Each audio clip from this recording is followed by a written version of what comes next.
Abby here, owner and clinical director of Recovered and Restored Eating Disorder Therapy Center. I wanted to jump on really quick and say hi. Happy holiday season. So I had a chance the past week or so to take time to write a blog, which is why I'm making this video today, to talk about one of my favorite coping skills. It is a DBT coping skill called Cope Ahead. We know that the holidays are tough, whether it is being out of our recovery routine, or it is that we are stuck in recovery, or if we're just overwhelmed, family dynamics, whatever it might be, we know it can be tough. So I hope that this skill gives you some guidance as you navigate and helps you maintain your recovery the best you can.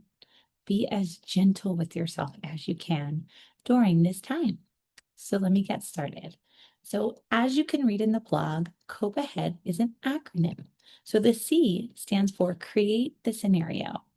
You're going to pause. If I was doing this in session with a client, I would get their permission to do some visual imagery. We would close our eyes. We would take some deep breaths. We'd put our feet planted in the ground. We would feel the ground nice and soft or hard, depending on where we are. We'd breathe in and out, being as relaxed as we can. And then we would talk about and create this scenario in our brain.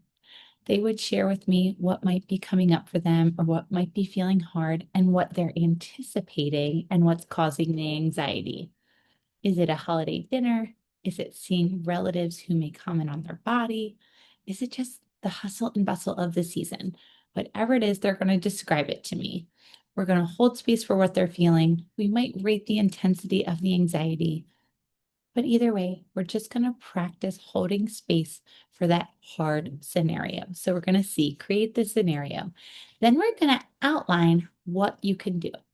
So we may continue in visual imagery. We may also just open our eyes, reorient, and say, okay, what can I do? We might talk through our coping skills toolbox, or as I like to say, makeup bag. We also might just talk out what the day could look like or how we can engage in recovery aligned behaviors if and when these hard situations occur. There are examples of this in the blog, but the more we practice and discuss our coping skills when we don't need them, the better we are at accessing them when we do. So O is outline what you do. Then P is practice coping in your mind. So we're going to go back to that scenario, that hard scenario, but we're going to go into it practicing those coping skills. So first we're going to cope in our mind. That's the P. So practice the coping skill and the visual imagery. And then we're going to talk about E, empowering our body. We're going to rehearse it physically. Now, some of that we won't be able to do in session. So this is where practicing coping skills when we don't need them can be really powerful and helpful and healing. Then ahead. So we did cope, COPE. That is create, outline, practice, empower, and then ahead, plan for aftercare. These hard situations may come up.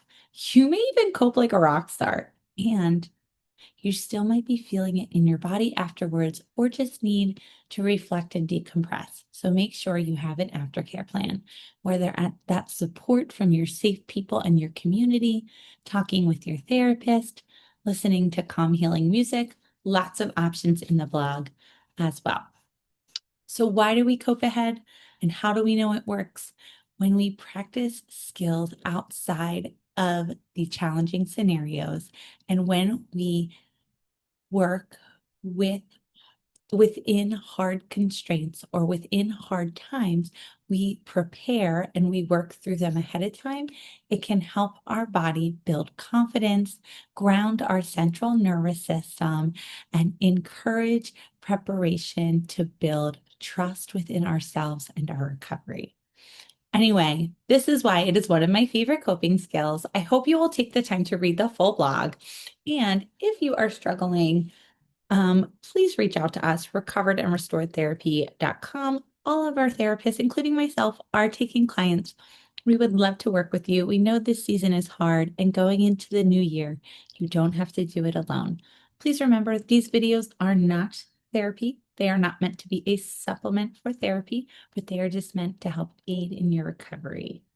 I hope everyone has a beautiful holiday, a happy new year, and I hope this helps you in some way. Cope ahead. Bye, guys.